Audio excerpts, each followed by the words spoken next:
हम अपना बहुमत भी साबित करेंगे और जो उनके साथ गए वो भी कुछ हमारे संपर्क में है। भगवान भी नहीं बचा सकते इनकी सरकार को, ये जाना है तय। कांग्रेस को पूरी तरह से जनता नकारने वाली है, ये तो होना ही था। भारतीय जनता पार्टी को एक अपना गुट अलग बना देना चाहिए।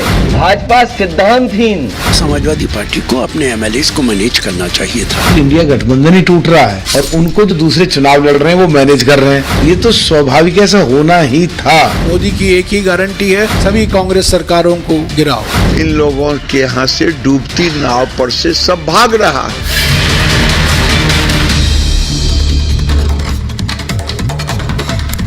नमस्कार, आपके साथ मैं हूं सुचेता कुकरेती। आप देख रहे हैं महाभारत और सियासी महाभारत अपने चरम पर है। आज महाभारत में उसी की बात कर रही हूं कि बीजेपी का हिट फॉर्मूला या फिर कांग्रेस में खेला। ये इसलिए कह रहे हैं क्योंकि बीजेपी राज्यों में सरकार बनाती है तो विपक्ष उस पर सवाल उठाता है, लेकिन ये चुनावी रणनीति है या फिर तोड़फोड़ नीति है। क्योंकि बीजेपी का कहना है कि जिन राज्यों में सरकार बनाने की गुंजाइश है, जहां पर विधायक खुद छिटक कर उसके पाले में आ रहे हैं, वहां बीजेपी की सरकार क्यों ना बने। ये मोदी का साथ लेने की चाहत है, ये मोदी के साथ खड़े होने की चाहत है। और इसीलिए अब बिहार के बाद क्या हिमाचल की भी बारी आ गई है। आज महाभारत इस पर कर रही हूं क्योंकि ये पहली बार नहीं है जब सरकारें बदली हैं, बहुमत मिला है किसी को लेकिन सरकार कुछ और बनी है। लेकिन क्या ये गणित सीधे सीधे ये दिखा रहा है 2024 के चुनाव से पहले कि नरेंद्र मोदी जीत रहे हैं, ये हर कोई भांप रहा है और मोदी के साथ जाने की एक चाहत है। आज महाभारत में इस पर बात करूंगी, आपको दिखाती हूं कि कब कब सरकारें पलटी है जब कांग्रेस पूरे इस राजनीतिक समर में चीजें संभाल नहीं पाई है और बीजेपी ने सरकार बना ली है, एक तरह से बाजी मार ली है। जब जब हाथ से फिसल गए थे राज्य, 2016 में अरुणाचल में क्या हुआ था, कांग्रेस के 40 से ज्यादा विधायक छिटक कर उसके बाद बीजेपी के साथ सरकार बना ली। ये 2016 में हुआ था अरुणाचल प्रदेश में, पेमा खांडू मुख्यमंत्री बने थे। 2019 में कर्नाटक में क्या हुआ, जेडीएस और कांग्रेस के 17 विधायक छिटक कर आए बीजेपी के पाले में, वहां बीजेपी की सरकार बन गई। इस पर भी विपक्षियों ने सवाल उठाया। इसके बाद 2020 में मध्य प्रदेश में क्या हुआ, कांग्रेस के 22 विधायक ज्योतिरादित्य सिंधिया के साथ बीजेपी में शामिल हो गए, सरकार बीजेपी की वहां पर बनी है और तब से एक बार फिर बीजेपी सरकार मध्य प्रदेश में आई है। 2022 में महाराष्ट्र में एकनाथ शिंदे 40 विधायकों के साथ उद्धव ठाकरे को छोड़कर आए, बीजेपी के साथ सरकार बनाई। महाराष्ट्र में इस वक्त एकनाथ शिंदे यानी शिवसेना और बीजेपी की सरकार है। और अब 2024 का खेला, 2024 में कांग्रेस के 6 विधायक इस वक्त बीजेपी के खेमे में हैं, जिन्होंने राज्यसभा में वोटिंग कांग्रेस के खिलाफ की, यानी कि बीजेपी के समर्थन में की। और इसीलिए सवाल यह है कि क्या वहां भी संकट में सरकार है, सरकार बदलने वाली है, विक्रमादित्य सिंह क्या पाला और खेल पूरा बदल देंगे, सवाल यह है। तस्वीरें आपको जल्दी से दिखाती हूं हिमाचल में इस वक्त क्या हो रहा है। यह चॉपर लैंड किया है पंचकुला में। हिमाचल से वो विधायक जो कांग्रेस के बागी हो गए, वो उन्हें लेकर पंचकुला पहुंचा है। ये सारे एक चॉपर से निकलकर अब वहां पंचकुला में एक रिजॉर्ट में रहेंगे। ये वो हैं जिनके लिए बीजेपी का कहना है, जयराम ठाकुर ने कहा कि ये अब हमारे साथ हैं, ये बीजेपी के साथ जुड़ना चाहते हैं, ये कांग्रेस के साथ नहीं है। तो ये खेल वहां पर हो रहा है, यानी सरकार बदल रही है, सरकार बदल चुकी है, क्योंकि अंक गणित बड़ा इंटरेस्टिंग है। और अगर हिमाचल में बीजेपी की सरकार बन गई तो पूरे उत्तर भारत से कांग्रेस साफ हो जाएगी, यह भी मान लीजिए। बगावत से कांग्रेस राज्यसभा चुनाव हार गई, जहां पर कोई कॉन्टेस्ट नहीं था, वहां अभिषेक मनु सिंघवी हार गए और हर्ष महाजन बीजेपी के उम्मीदवार जीत गए। 6 बागी थे, 3 निर्दलीय बीजेपी के खेमे में चले गए, उन्होंने बीजेपी के लिए वोट किया। बीजेपी के 25 और ये 9 मिलाकर अब 34 विधायक मान लीजिए विधानसभा में हैं। ऐसे में कांग्रेस और बीजेपी दोनों के पास 34 विधायक हैं, लेकिन जो कांग्रेस से आते हैं उन पर दल बदल कानून भी लग सकता है। ऐसे में खबरें आ रही हैं कि विक्रमादित्य सिंह 15 विधायकों के संग बगावत कर सकते हैं। वो अपना ये खेमा लेकर अगर कांग्रेस से अलग होते हैं तो उन पे एंटी डिफेक्शन लॉ नहीं लगता है। विधायक टूटे तो सरकार अल्पमत में आ जाएगी। उस सरकार को बचाने के लिए इस वक्त हिमाचल में एक्शन है, शिमला में एक्शन है। अविश्वास प्रस्ताव लाकर सरकार भी वहां पर गिराई जा सकती है और बागी विधायक मिलाकर बीजेपी आराम से सरकार हिमाचल में बना सकती है। तो यह खबर है। तो ऐसे में हिमाचल में भी वही होगा जो मध्य प्रदेश में हो चुका है, जो कर्नाटक में हो चुका है। एक रिपोर्ट आप देख लीजिए, उसके बाद महाभारत, वहां से खबरें भी आ रही हैं, क्राइसिस मैनेजर कांग्रेस ने उतार दिए हैं, बैठकें शुरू हो रही हैं। यह रिपोर्ट पहले देखिए और फिर महाभारत।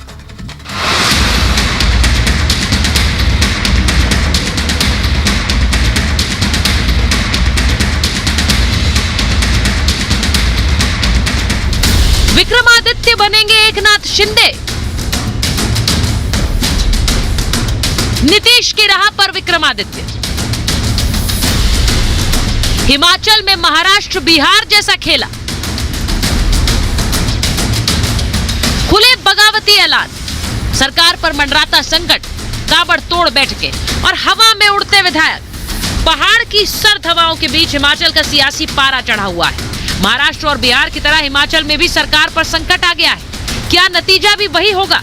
ऐसा लग रहा है कि कांग्रेस के हाथ से बात निकल गई। विक्रमादित्य ने मंत्री पद से इस्तीफा दिया है, नाराजगी उनकी जाहिर है और नाराजगी उन्हीं के परिवार की शुरू से ही सामने आ रही है। ज्यादातर विधायक जो है वो डील ढूंढ रहे हैं कि आखिर उनके अच्छी डील कहां मिलने वाली है और उसी के बाद वो अपना अंतिम फैसला लेंगे, अंतरात्मा के आधार पर नहीं। 2024 चुनाव की तारीख जैसे जैसे नजदीक आ रही है, विरोधियों में हड़कंप मचा हुआ है। मोदी के साथ आने की जैसे होड़ लग गई। राज्य दर राज्य कई पार्टियों के नेता टीम मोदी में मिलकर अपना भविष्य बचाने में लगे। सबसे ज्यादा उठापटक तो हिमाचल में हो रही है, जहां कांग्रेस में महाराष्ट्र और बिहार जैसी बगावत मची है। हालात यह है कि किसी भी वक्त सीएम हो या सरकार, किसी का भी पत्ता कट सकता है। तो स्वाभाविक रूप से वो अपना जो मैंडेट जिसको बोल सकते हैं वो खो चुके हैं और इसलिए हिमाचल प्रदेश में कांग्रेस पार्टी को सत्ता में रहने का कोई नैतिक अधिकार नहीं है। जो पार्टी के साथ नहीं खड़ा होता और पार्टी की विचारधारा पर चुनकर आता है और कुछ पैसों के लिए लोग बिक जाते हैं, इन ऐसे राजनीतिकों को हिमाचल की जनता अच्छी तरह जानती है। पहाड़ की सत्ता में कुर्सी के लिए खींचतान मची है, लेकिन हिमाचल में भी स्क्रिप्ट तो मानो बिहार और महाराष्ट्र जैसी ही लिखी जा रही है। हिमाचल में महाराष्ट्र वाला उलटफेर होगा। शिंदे की राह पर कांग्रेस नेता विक्रमादित्य सिंह है। आपको याद होगा महाराष्ट्र में एमएलसी चुनाव में क्रॉस वोटिंग हुई थी, जिसके बाद शिंदे ने बगावत कर दी थी। बागी विधायक एकनाथ शिंदे के साथ महाराष्ट्र से असम चले गए थे। उसके बाद उद्धव को इस्तीफा देना पड़ा था और एकनाथ शिंदे के नेतृत्व में सरकार बनी थी। उस समय बाला साहेब के नाम पर उद्धव से नाराजगी थी। आज हिमाचल में विक्रमादित्य सिंह पिता के अपमान का दावा कर रहे हैं और 15 एमएलए संग कांग्रेस को छोड़ सकते हैं। कांग्रेस को झटका देने के इरादे स्वर्गीय वीरभद्र सिंह और हिमाचल कांग्रेस अध्यक्ष प्रतिभा सिंह के बेटे विक्रमादित्य सिंह ने जहां इस्तीफा दे दिया है, तो सरकार बचाने के लिए कांग्रेस ने अपने क्राइसिस मैनेजर डीके शिव कुमार और हुड्डा को ऑब्जर्वर बनाकर शिमला भेज दिया है। 6 बार जो हिमाचल प्रदेश का मुख्यमंत्री रहा, जिसकी वजह से ये सरकार बनी प्रदेश के अंदर, उसके लिए उसकी मूर्ति लगाने के लिए 2 गज जमीन इनको माल रोड के ऊपर नहीं मिली। राजनीतिक रूप से नहीं मगर भावनात्मक रूप से मैं बहुत आहत हूँ। हमको ये कोई लेना देना नहीं है कि सरकार रहती है कि नहीं रहती है, हम पद पे रहते हैं कि नहीं रहते हैं, मगर एक रिगार्ड, एक रिस्पेक्ट जो होनी चाहिए थी। बारी बारी बोलने के बावजूद जो चीज ये नहीं कर सके, ये बहुत दुर्भाग्यपूर्ण है। पिता की विरासत को लेकर जैसे उद्धव मात खा गए, विक्रमादित्य बिल्कुल वैसा नहीं करना चाहते। इसीलिए तो वो सम्मान के नाम पर पार्टी तक छोड़ने को तैयार है, जिसकी वजह है सीएम सुक्कू और उससे भी ज्यादा कांग्रेस आला कमान, जिसके हाथ से नेता और राज्य खिसकते जा रहे हैं। नौबत ये आ गई है कि हाथ से हिमाचल निकला तो उत्तर भारत से कांग्रेस की सत्ता ही साफ हो जाएगी। विकास भी थम गया, वायदे भी पूरे नहीं हो पा रहे, तो स्वाभाविक है कि जनता का आक्रोश कांग्रेस के नेताओं ने देखा कि अब कांग्रेस को पूरी तरह से जनता नकारने वाली है।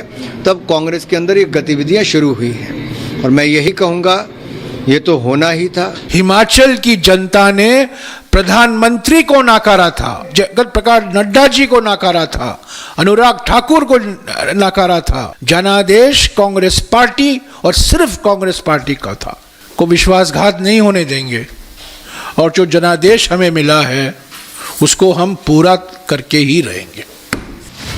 सत्ता बचाने और बनाने की इस जंग में पहाड़ पर कौन अपना झंडा गाड़ेगा? क्या कांग्रेस अपना एक किला बचा लेगी या फिर बीजेपी सरकार बना लेगी और कांग्रेस मुक्त होगा उत्तर भारत? इसी पर आज की महाभारत।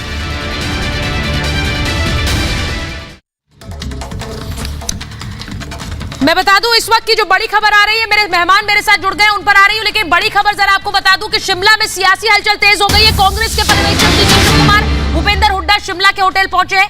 बैठक के लिए सीएम सुक्खू भी होटल में पहुंचे हुए हैं। मंत्री पद से इस्तीफे का ऐलान करने वाले विक्रमादित्य सिंह भी इस बैठक में मौजूद है। जरा सीधे चलेंगे हम वैभव के पास, क्योंकि वो वहां से सारी जानकारी दे रहे हैं। वो तस्वीरें जरा दिखा दीजिए। तस्वीर आई है, बैठक की तस्वीर आई है। डीके शिवकुमार और हुड्डा को क्राइसिस मैनेजर के रूप में भेज दिया है हिमाचल, क्योंकि एक सरकार जाती हुई दिख रही है। हालांकि कुछ तो कह रहे चली गई है। वैभव जरा बताइए क्या खबर आ रही वहां से। बिल्कुल सुचारिता, और यही बड़ी वजह है कि ओबरॉय होटल में इस वक्त कांग्रेस के, जैसा कि आपने कहा कि क्राइसिस मैनेजमेंट के वो तमाम लोग इस वक्त ओबरॉय होटल में ही मौजूद है। मुख्यमंत्री अब से बस थोड़ी देर पहले यहां पर पहुंचे हुए हैं और अब आगे की रणनीति क्या कुछ हो और कैसे सरकार पर इस संकट को बचाया जा सके और इस संकट से सरकार को उबारा जा सके, इसको लेकर अब अंदर गहन मंथन जो है वो चल रहा है। डीके शिवकुमार और यहां पर भूपेंद्र हुड्डा को जिम्मेदारी ये सौंपी गई है कि जो तमाम विधायक हैं उनसे बातचीत की जाए और विधायक जिस भी बात को लेकर राजी हों उस बात पर इस सरकार को आगे बढ़ाया जाए, क्योंकि 6 विधायक पूरी तरह से बागी हो चुके हैं। वो इस वक्त पंचकुला में उनकी मौजूदगी है, लेकिन नंबर के गेम में अभी भी कांग्रेस जो है वो यहां पर कहीं ना कहीं से मजबूत है। ऐसे में आगे कोई टूट ना हो, इस टूट से बचा जा सके और इन विधायकों का मन टटोलने के लिए आखिर इनके अंदर खाने चल क्या रहा है। 14 महीने जो ये सरकार चली है, इस 14 महीने में क्या कुछ नाराजगियां थी, इन तमाम बातों को लेकर अब जो पर्यवेक्षक पहुंचे हैं वो बातचीत कर रहे हैं। वो ये समझ रहे हैं कि इस सरकार को आगे और कैसे मजबूत किया जाए, लेकिन मुश्किलें बहुत हैं। मुश्किलें इस लिहाज से भी हैं क्योंकि 6 विधायकों का बागी हो जाना, खुद विक्रमादित्य का प्रेस कॉन्फ्रेंस करना और उनका प्रेस कॉन्फ्रेंस में यह तक कह देना कि उनको उनके ही मंत्रालय में हस्तक्षेप किया जाता था, काम नहीं करने दिया जाता था। उनके पिता वीरभद्र की प्रतिमा को लगाने को लेकर जिस जमीन का वो आप जो बात कह रहे हैं वैभव, 2 गज जमीन भी उनको विक्रमादित्य अगर विधायकों के साथ अलग होने का निर्णय लेते हैं, उन्हें खास तौर से इस बैठक में बुलाया गया है क्योंकि वो एक ऐसे नेता है जो बड़ी टूट कांग्रेस में कर सकते हैं जिससे सरकार जा सकती है। लेकिन कांग्रेस के नेता आरोप बीजेपी पर लगा रहे हैं। मैं बता दूं बीजेपी के राष्ट्रीय प्रवक्ता प्रेम शुक्ला जी जुड़ रहे हैं हमारे साथ धीरेन्द्र कुमार मुन्ना जुड़ रहे हैं, एलजेपीआर के प्रवक्ता है, नाहिद लारी खान समाजवादी पार्टी के राष्ट्रीय प्रवक्ता है, दुष्यंत नागर जी राजनीतिक विश्लेषक स्टूडियो में आ गए हैं, किशोर तिवारी जी शिवसेना उद्धव गुट के नेता है। बहुत बहुत स्वागत आप सभी का। मैं शुरुआत सबसे पहले इस बात से कर रही हूं प्रेम शुक्ला जी कि ये चाणक्य नीति नहीं, ये तोड़ फोड़ नीति है। ये विपक्ष का कहना है कि बीजेपी हमारी पार्टी तोड़ती है फिर सरकार बनाती है। प्रेम शुक्ला जी, बुलडोजर नीति है। अब उनकी पार्टी को जोड़े रखने की जिम्मेदारी जो है वो भारतीय जनता पार्टी ने लेनी चाहिए। श्रीमान राहुल गांधी को अगर नेतृत्व करने का उनमें अगर गुण नहीं है तो ये गुण उनको उधार पे भारतीय जनता पार्टी ने देना चाहिए। उनकी सरकारों को बचाए रखने का जिम्मा भारतीय जनता पार्टी ने लेना चाहिए। क्या अपेक्षाएं हैं उनकी?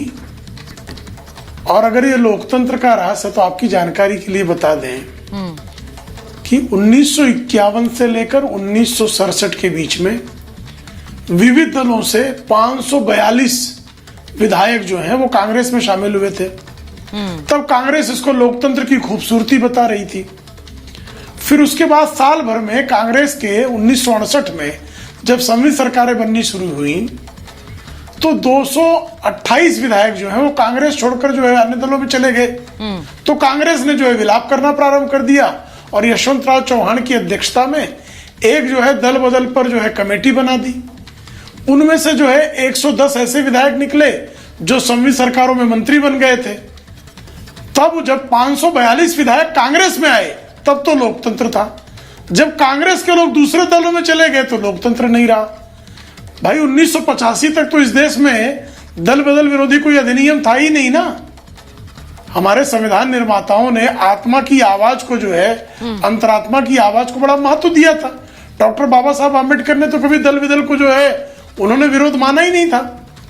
आदरणीय अटल जी के ने उसको 2/3 जो है वो दल बदल के लिए आवश्यक जो है एक चीज जरूर प्रावधान किया। अंतरात्मा की आवाज है या फिर इन सबको लग रहा है कि नरेंद्र मोदी 24 में आ रहे हैं, नरेंद्र मोदी 24 में आ रहे हैं, हमें अपना राजनीतिक भविष्य संवारना है तो पाला बदल लो। ऐसे लोग तो बीजेपी के लिए भी ठीक नहीं है प्रेम शुक्ला जी, जो सत्ता आते हुए देखकर पाला बदलते हैं। नहीं, अगर लोग नहीं नहीं, मुझे कृपा करके बताइए, हाँ। श्रीमती सोनिया गांधी के साथ जो भी लोग 1998 में खड़े हुए, 95 से लेकर 98 के बीच में कांग्रेस से दूर चले गए थे पाला बदलकर, फिर वो कांग्रेस के लिए अच्छे कैसे हो गए? जो समाजवादी पार्टी आज विलाप कर रही है, 1995 में जो बहुजन समाज पार्टी से चुनकर आए थे, सपम चले आए थे, तब वो अच्छे कैसे थे? 2003 में मुलायम सिंह यादव की सरकार बसपा के लोगों को तोड़कर बनाई गई थी, तब वो लोग अच्छे कैसे थे? हाँ। राजस्थान में अशोक गहलोत की सरकार बसपा को तोड़कर बनाई गई, तब वो लोग अच्छे कैसे थे? बताइए भाई दुष्यंत जी, वो सवाल पूछ रहे सीधे, आपने तोड़कर बनाई तो आप ठीक हो गए, और अगर वहां विधायक जा रहे हैं तो आप कहते हैं ये तोड़ रहे हैं हमारी पार्टी। सुन लीजिए जरा, एक बड़ी खबर है, उसके बाद आ रही हूँ। पूर्व कांग्रेस नेता, क्योंकि अब पूर्व कहना पड़ेगा, प्रमोद कृष्णम जी, उनका कहना है कांग्रेस में निशाना साधा, अनुभवहीनता के कारण एक और सरकार हाथ से चली गई है।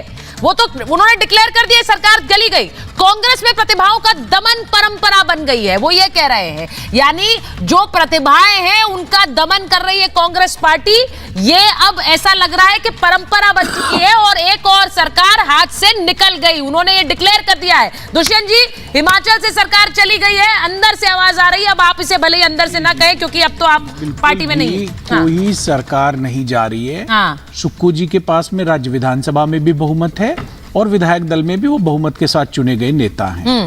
लेकिन मैं प्रेम जी को जवाब देना चाहता हूं। प्रेम जी, जनसंघ की पहली सरकार 1967 में जो मध्य प्रदेश में राज्य सरकार बनी थी, जिसके मुखिया गोविंद नारायण सिंह थे, वो भी कांग्रेस को तोड़ के बनाई गई थी। तो आपकी तो शुरुआत ही तोड़ फोड़ के साथ में है, कांग्रेस के पाला बदल के साथ में है। कांग्रेस पार्टी ने तो 1937 से लगाकर जो हमारी लोकतांत्रिक परंपरा है, सभी मूल्यों का निर्वहन करते हुए राज्यों में सरकार बनाई और केंद्र में सरकारें बनाई हैं।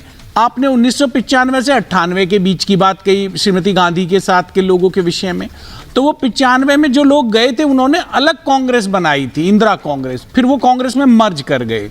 तो बिल्कुल उन लोगों ने, वो पूर्व में भी कांग्रेसी थे और आज भी वो कांग्रेस के लिए कार्य कर रहे हैं। लेकिन मैं ये पूछना चाहता हूं, मैं आपके महाराष्ट्र राज्य की बात करना चाहता हूं। अगर महाराष्ट्र राज्य के विधायकों की आज गणना कर दें तो बीजेपी के जो अंदर विधायक है उसमें कांग्रेस का बहुमत है। अगर हम लोकसभा में देखें तो 60 से अधिक सांसदों को तो प्रथम दृष्टा पहचाना जा सकता है कि ये या इनके पिता कांग्रेसी थे।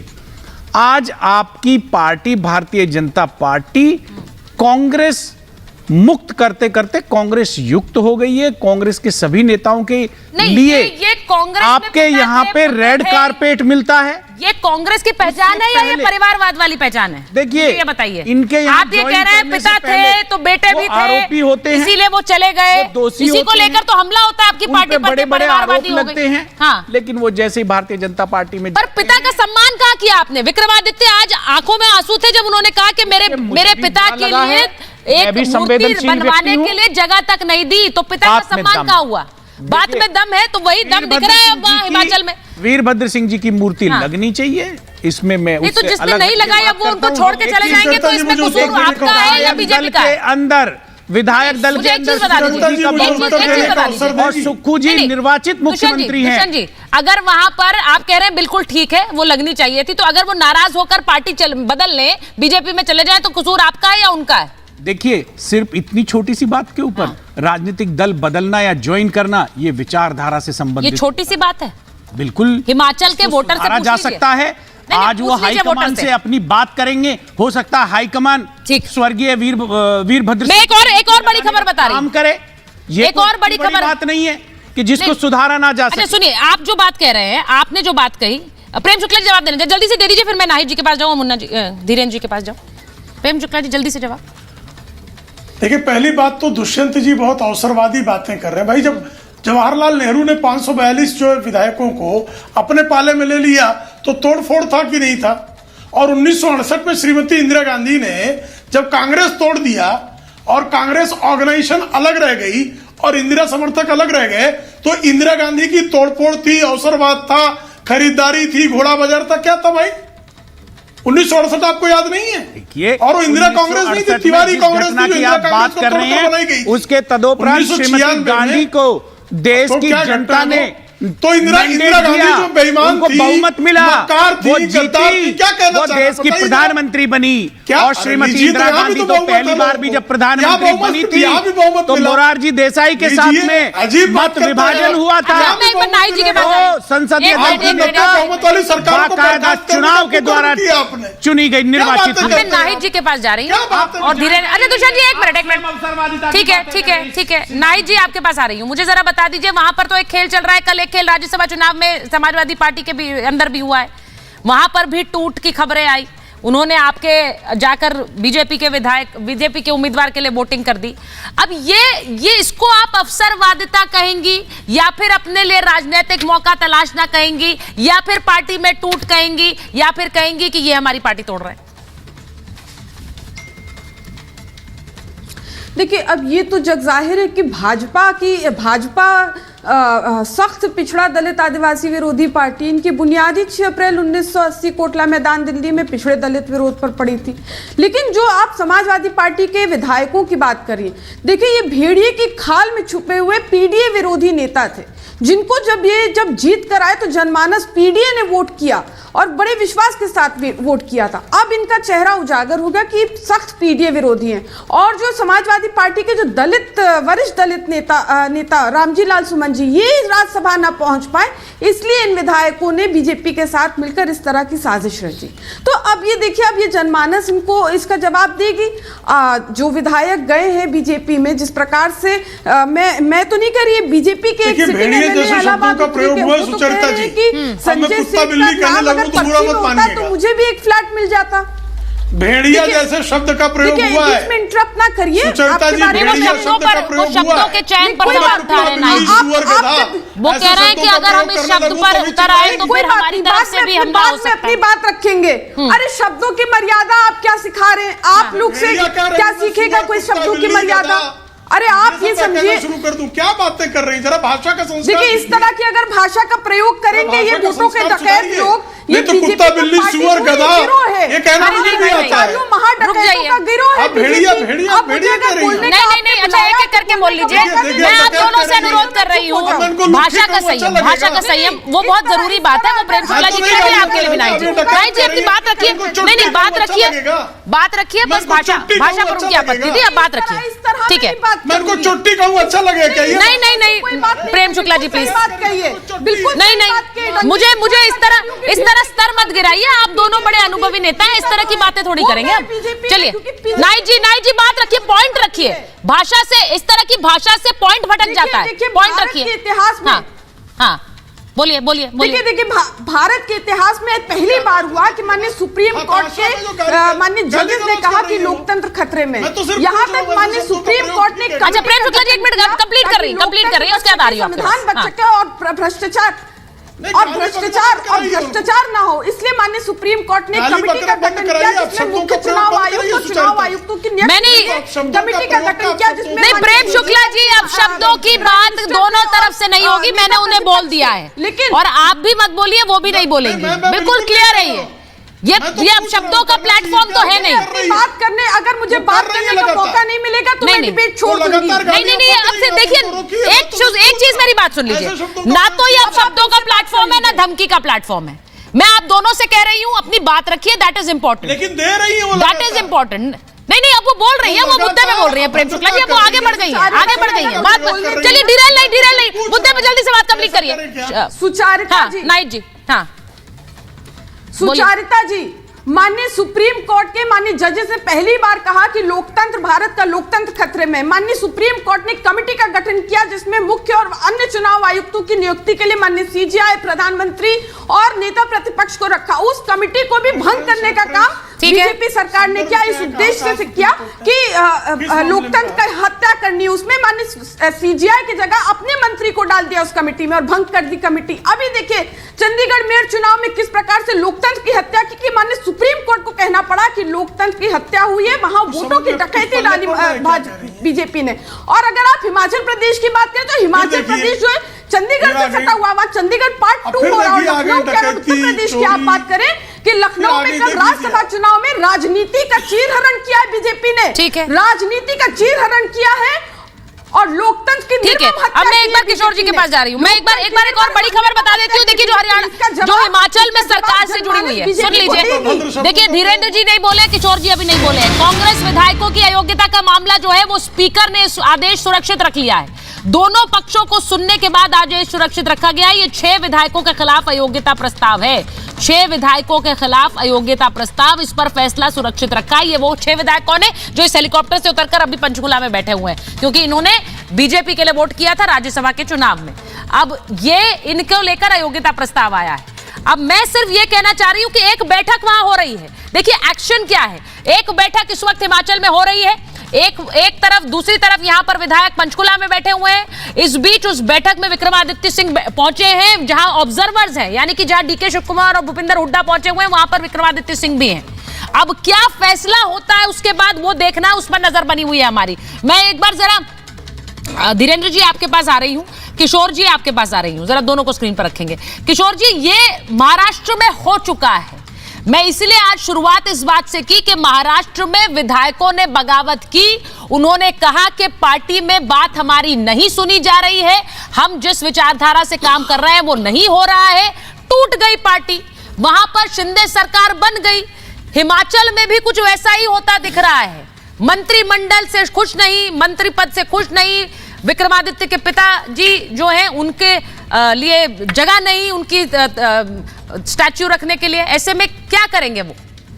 जरा मैं बोल लेता हूँ। जरा देखिए, मैं जरा देखिए ना सुचिता जी, मैं प्रेम शुक्ला जी को सुन रहा था। प्रेम शुक्ला जी कह रहे थे कि कांग्रेस ने भी ऐसा किया था, कांग्रेस ने भी पार्टियां तोड़ी थी। चलो, कांग्रेस ने तो गलतियां की थी और लोगों ने उनको उनकी जगह बताई, लेकिन बीजेपी में मैं था, एक नैतिकता की पार्टी है, यहाँ पार्टी विद डिफरेंस है।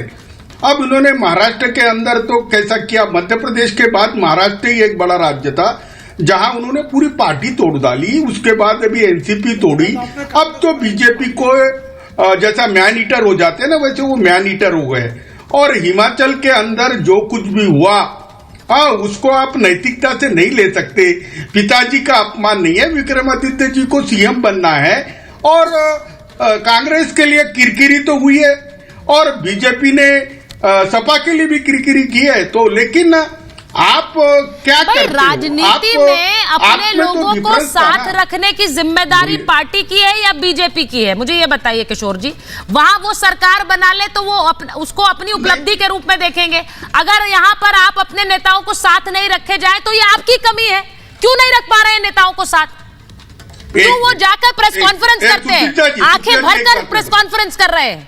क्यों वो खामियां बता रहे हैं सरकार की? बात पूरी करने दो मुझे। हाँ, बोलिए। ये देखो सुचिता जी, आपकी पत्रकार कह रही थी कि अच्छी डील मिलेगी। अच्छी डील कहां से मिलेंगी? वहां वो रहेंगे, यानी क्या चल रहा है? हाँ, सब लोग देख रहे हैं ना, हेलीकॉप्टर से उन्हें उठाया जा रहा है। बीजेपी को जब 400 पार हो रहे हैं तो इतनी दो सांसद वाले हिमाचल में ये सब करने की क्या जरूरत है? आप ही बता रहे हैं कि राजनीति का स्तर बीजेपी ने कहां ले गया। महाराष्ट्र में तो 70% मिनिस्ट्री में कांग्रेस ही भरे हुए, अभी तो कुछ नहीं चल रहा उनका। हाँ, इनका भ्रष्टाचार के खिलाफ का, शुद्ध आचरण का सब दाए प्रेम शुक्ला जी आपके झूठे साबित हुए। आप देखो ना, अभी ये इस प्रकार की पार्टियां तोड़ के अगर आप सत्ता चलाते हैं तो आपका क्या हाल होगा? आपके लिए स्नेह है प्रेम शुक्ला जी का कि आपकी बात पर नाराज नहीं हो रहे हैं, मुस्कुरा रहे हैं। ये भी बता दूं आपको। प्रेम शुक्ला जी जवाब दीजिए। आपके पास एक मिनट आओ, पहले धीरेन्द्र जी के पास चली जाओ, वो वेट कर रहे हैं। धीरेन्द्र जी के पास पहले वो वेट कर रहे थे, वो वेट कर रहे हैं। धीरेन्द्र जी ये बताइए। सुचिता जी मैं बात कर नहीं, आप बात कर रहे हैं, लेकिन और भी तो मैं माने ना, उनसे भी तो बात कर लूं पहले। धीरेन्द्र जी कहेंगे मुझसे बात करने का अवसर कब आएगा? धीरेन्द्र जी जरा बताइए।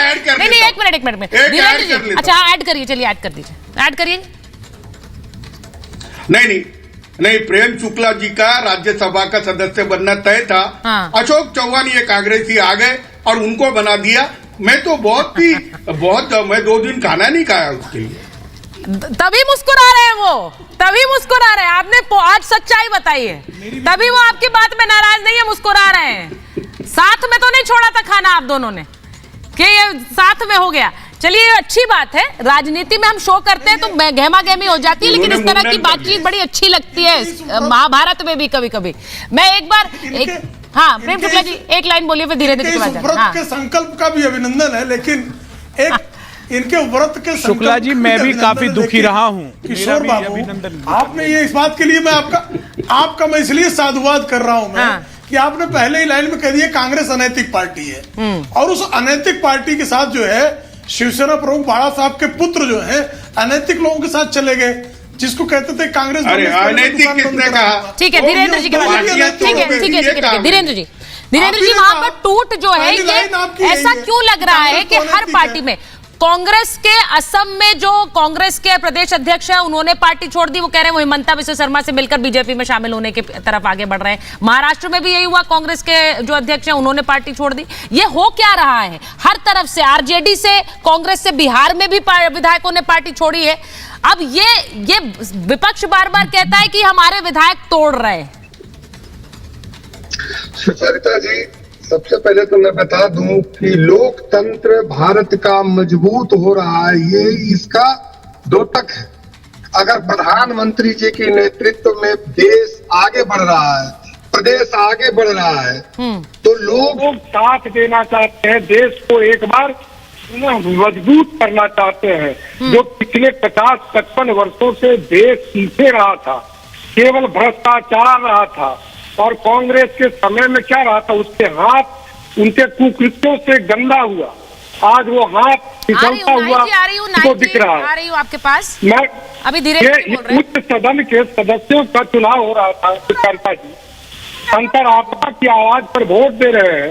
देश को आगे बढ़ाने के लिए यदि उच्च सदन में भी अच्छे लोग कर जाएं, बीजेपी को मजबूत करे, एनडीए को मजबूत करे, लोगों ने यही अपराध किया।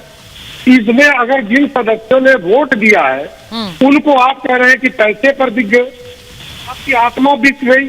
अरे भाई, अगर देश को मजबूत करने के लिए कोई आदमी अगर किसी को वोट करते हैं उच्च सदन में, तो उन पर इस तरह के तोहमत आते हैं, उसी का ये नतीजा है कि एक व्यक्ति एक सदस्य ऐसे नेताओं का हाथ तोड़ रहे हैं।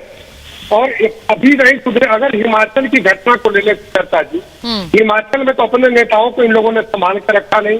अगर हिमाचल मजबूत होता तो आदरणीय सोनिया गांधी की राजस्थान नहीं जाती उस सदन जाने के लिए, उनके पास पर्याप्त बहुमत था। आदरणीय प्रधानमंत्री जी जब उत्तर प्रदेश में मात्र 10 सीटें थी लोकसभा की, तब वहां से वो चुनाव लड़ने के सोचे थे बनारस से, ताकि वहां पर अपने लोगों को अपने बीच में कार्यकर्ताओं के बीच उत्साह बढ़ सके।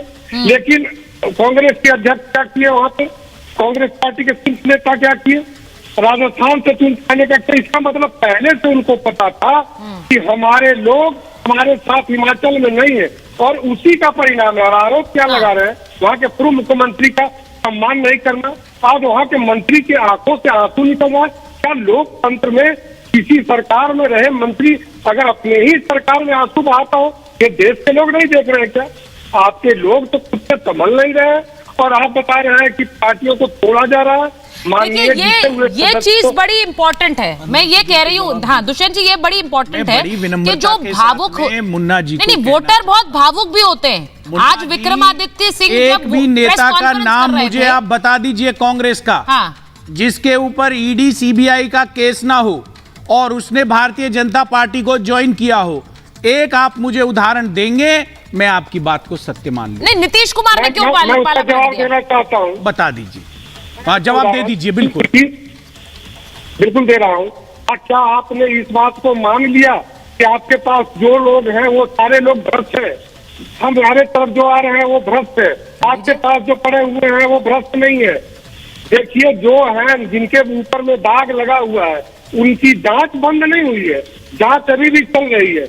लेकिन अगर वो देश को मजबूत करने के लिए अगर राज्यसभा में उच्च सदन में किसी सदस्य को वोट दिया है, उस पर आप किस तरह का आरोप लगाकर कहीं न कहीं नहीं, अच्छा मुझे ये बताइए, मेरा इसमें इंटरेस्ट है, जरा सुनिए दुष्यंत जी सुनिए, एक मिनट धीरेन्द्र जी, भाई नीतीश कुमार पे तो कोई जांच नहीं थी, उन्होंने पाला क्यों बदल दिया, उन्होंने सरकार क्यों बदल दी? मंत्रिमंडल के सहयोगियों के ऊपर जांच थी। कौन से मंत्रिमंडल के सहयोगियों उनके कई उन पर तो जांच हो रही है ना, उन्होंने फाइलें खुलवा दी तेजस्वी यादव की। देखिए बिल्कुल उनकी बात कर रहे हैं क्या? सरकार की जांच करें, उनकी बात कर रहे हैं आप क्या? कोई गलत काम नहीं किया, नौकरी देने का काम श्री तेजस्वी यादव। नहीं, तो आपने कहा कि ईडी सीबीआई के डर से पलटते हैं, नीतीश कुमार क्यों पलटे, मुझे ये तो बता दीजिए। व्यक्तिगत रूप से नीतीश कुमार जी पर ना सही, लेकिन उनके सहयोगियों के ऊपर कई एजेंसियों की जांच चल रही है। अब यही होता है, आप अंदर खाने नहीं देखना चाहते हैं दुष्यंत जी, यही समस्या कांग्रेस के साथ है, जिसकी बात अभी आचार्य प्रमोद कृष्णम कह रहे थे। भारतीय जनता पार्टी के गठबंधन में चले। सुनिए मेरी बात, आचार्य जी को आप भी सम्मान करते हैं, आचार्य जी का आप भी सम्मान करते हैं, आपने कई बार कहा। मुझे ये बताइए, उन्होंने यही कहा कि प्रतिभा का सम्मान नहीं होता है, अगर आप अंदर नहीं देखेंगे, एक होता है कि इनवर्ड देखना, आप नहीं देखेंगे समस्या कहां है, तो फिर समस्या तो चली रहेगी। एक राज्य नहीं है, न जाने कितने राज्यों में बीजेपी ने सरकार बना ली। जी युवा कांग्रेस में काम किए विक्रमादित्य जी योग्य हैं, प्रतिभावान हैं, लेकिन उनसे अधिक प्रतिभावान सुक्खू जी हैं, और सुक्खू जी को बहुमत के साथ में मुख्यमंत्री चुना गया है। विधायक बहुमत तो कांग्रेस पार्टी की थी, बहुमत तो कांग्रेस पार्टी की थी ना। इंतजार करना ये किसने कहा कि सुक्खू जी को चुना गया है? सुक्खू जी का नाम तो आपके नेताओं ने तय करा। सचिन तेंदुलकर बहुत बड़े प्रतिभाशाली थे, अनेक रिकॉर्ड उनके नाम थे। सुक्खू जी के नाम पर वोट मिला था क्या हिमाचल में दुष्यंत जी? सुक्खू जी के नाम पर वोट मिला, नाम किसके नाम पर वोट? कांग्रेस के नाम पर। तो आप ये क्यों कह रहे हैं कि सुक्खू जी ज्यादा प्रतिभावान है? ये तो तय किया आपके नेताओं ने, आपके नेताओं ने तय किया। एक मैं बड़ी खबर बता रही हूँ, जी को चुना। हाँ, वो किसने चुना भाई? आपके आला कमान ने चुना, विधायकों ने। बैठक से पहले सीएम सुक्खू बोले बागियों ने हमें धोखा दिया है, उन्होंने ये कहा बैठक में जाने से पहले। और सीएम सुक्खू पार्टी बड़ी होती है, उन्होंने ये भी कहा व्यक्ति छोटा होता है, जिन्होंने अपने ईमान को बेचा है, हम उनको माफ करने वाले लोग हैं, हम उनको माफ करने वाले लोग हैं। अब ये सोचिए, जिन्होंने ईमान को बेच दिया, हम उनको माफ करने वाले लोग हैं। यानी इसका मतलब क्या है? जो विधायक गए हैं जिन्होंने, पर वो तो वहां चले गए पंचकुला, वो पंचकुला चले गए। आना चाहते हैं, अपनी गलती हाईकमान को वो स्वीकारते हैं और एक मौका मांगते हैं, तो मुझे लगता है कि उन्हें मौका मिलना चाहिए। ये सवाल मैं पूछ लेती हूँ जरा, नाहिद जी आपसे पूछ लेती हूँ। जो चले गए राज्यसभा के वोटिंग के लिए बीजेपी के पाले में, वो वापस आना चाहे तो द्वार खुले रहेंगे आपके भी? सुक्खू जी कह रहे हैं हमारे तो द्वार खुले हैं। नहीं देखिए, वो तो हाँ नहीं देखिए, जो लोग बिकाऊ है, कल उन्होंने आज बीजेपी में चले गए, कल फिर हम खरीद लेंगे। बिकाऊ जो बिकाऊ है, ये टिकाऊ लोग थोड़ी हैं। ये तो बीजेपी को समझना चाहिए कि टिकाऊ लोग नहीं होते, ये बिकाऊ लोग हैं। आज बिक कर वहां चले गए, कल बिक कर यहाँ आ जाएंगे। अभी मैं सुन रही थी कि बीजेपी के लोग कहते कि जो है कांग्रेस मुक्त हो जाएगा। अरे कांग्रेस मुक्त तो हिमाचल प्रदेश के पास का स्टेट है पंजाब, बीजेपी मुक्त हो गया। कांग्रेस मुक्त कहते कहते बीजेपी मुक्त हो गया। पंजाब 1% वोट मिला, 1 सीट मिली। और हिमाचल प्रदेश की आप बात करें तो स्थिति ऐसी हिमाचल प्रदेश में कि इनके राष्ट्रीय अध्यक्ष नड्डा, वो वहां से राज्यसभा नहीं जा सकते थे, उनको गुजरात जाना पड़ा। ऐसी कमजोर स्थिति थी बीजेपी की। और वहां तो गोली मारो के नारा देने वाले इनके केंद्रीय मंत्री और उनके पिताजी की भी बुरी हार हुई थी, वो सरकार भी नहीं बना पाए थे। अभी बात हो रही थी भ्रष्टाचार की कि कौन खरीद रहा है, ऐसी कोई बात नहीं। अरे बीजेपी के सिटिंग एमएलए इलाहाबाद उत्तरी के, उन्होंने कहा है कि अगर मेरी पर्ची में संजय सेठ का नाम होता तो मुझे भी एक फ्लैट मिलता खुल्लम खुल्ला। ये मैं अपनी बात नहीं कर रही हूँ, अखबारों में आई है ये बात। तो ये स्थिति बीजेपी की है, कंठ कंठ तक बीजेपी भ्रष्टाचार में डूबी है। ये कोई पार्टी थोड़ी है, बीजेपी एक गिरोह है, ये महाभ्रष्टाचारियों का गिरोह है। क्यों? क्योंकि बीजेपी के तो राष्ट्रीय अध्यक्ष रंगे हाथों दलाली। ये तो उल्टा हो गया, ये तो उल्टा हो गया। नाइक जी आप कह रहे हैं वहां वो भ्रष्टाचार के खिलाफ कैंपेन चला रहे हैं, आप कह रहे हैं तो भ्रष्टाचारियों की पार्टी है। प्रेम शुक्ला जी जल्दी से जवाब दीजिए, भ्रष्टाचारियों की पार्टी कह दी आपको नाइक जी ने? अरे ये बिल्कुल भ्रष्टाचारियों की पार्टी है। जवाब दे दीजिए। देखिए अखिलेश यादव और मुलायम सिंह यादव, अखिलेश यादव सपरिवार जो है भ्रष्टाचार के मामले को बचाने के लिए सोनिया गांधी के यहाँ नाक रगड़ते रहे। अभी चैं कर रही, क्या मतलब है? इस तरह से नहीं, प्रेम शुक्ला जी प्लीज प्लीज। अखिलेश यादव सपुतनीक जो है नाक रगड़कर सोनिया गांधी के चरणों में भ्रष्टाचार के मामले से बचने के लिए नाक रगड़ते रहे। अब ये भ्रष्टाचार पर बयान दे रही हैं, गजब है इनका। ये लोग जो सुश्री मायावती का चीरहरण करवा रहे थे, उन्हीं मायावती के चरणों में नाक रगड़ रहे थे। फिर लगी चिल्लाने, फिर लगी चिल्लाने। पे। अब अच्छा कैसी कैसी कहाँ से उनको पकड़ के लाए? जी एक बार किस मदरसे से पकड़ के लाए? प्रेम शुक्ला जी से अच्छा वो जवाब दे रहे हैं, आप भी ऐसे मत बोलिए ना प्लीज। प्रेम शुक्ला जी जवाब दे रहे हैं, एक मिनट शांति। प्रेम शुक्ला जी जवाब दे रहे हैं जल्दी से, विदाउट एनी पर्सनल कमेंट। मछली बाजार नहीं है नाहिद जी। हाँ प्लीज बोलिए पर्सनल कमेंट वो कर रही है, गिरोह कह रही है। डाकुओं के परिवार से जो पार्टी निकली हो, मुलायम सिंह यादव पे डकैती का मामला विश्वनाथ प्रताप सिंह ने दर्ज करवाया था और डकैत रंजीत सिंह का ही सैफई महोत्सव होता है। जो डकैतों की पार्टी की रही है, जो महिला का चीरहरण करने वाले, मायावती का चीरहरण हत्या करने का प्रयास जिन लोगों ने किया, ऐसे चीरहरण करने वाले, बलात्कारी को अपना पोस्टर बॉय बताने वाले, बकरी चोर आजम खां को जो है अपना नेता मानने वाले, ऐसे लोग दूसरों को प्रवचन दे रहे हैं। जरा मैं ऐड कर, गजब है ये तो। ठीक, मैं बस ये कह रही हूँ कि इस वक्त एक्शन देखिए, ये इस वक्त सियासी खेल है, अपने चरम पर है। विक्रमादित्य इस बैठक के बाद निकलकर क्या कहते हैं, सबकी नजर उस पर है कि विक्रमादित्य सिंह क्या पार्टी के साथ रहेंगे या फिर वो अलग चाल चलेंगे, जैसा कि एकनाथ शिंदे ने चली, जैसा ज्योतिरादित्य सिंधिया ने चली। देखना इंतजार है। एक छोटे से ब्रेक के लिए रुक रहे हैं। महाभारत में समय इतना ही था। बहुत बहुत धन्यवाद।